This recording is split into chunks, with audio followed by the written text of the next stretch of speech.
সাবেক প্রধান নির্বাচন কমিশনার নুরুল হুদাকে আটক করেছে পুলিশ।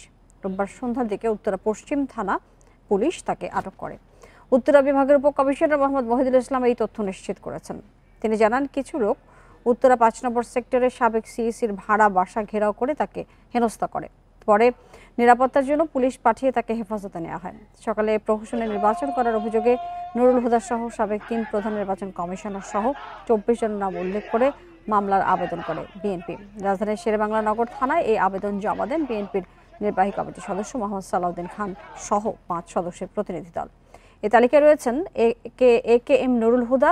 ২০১৮ সালে এ কে এম নুরুল হুদার নেতৃত্বে অনুষ্ঠিত হয় ৭১ জাতীয় সংসদ নির্বাচন।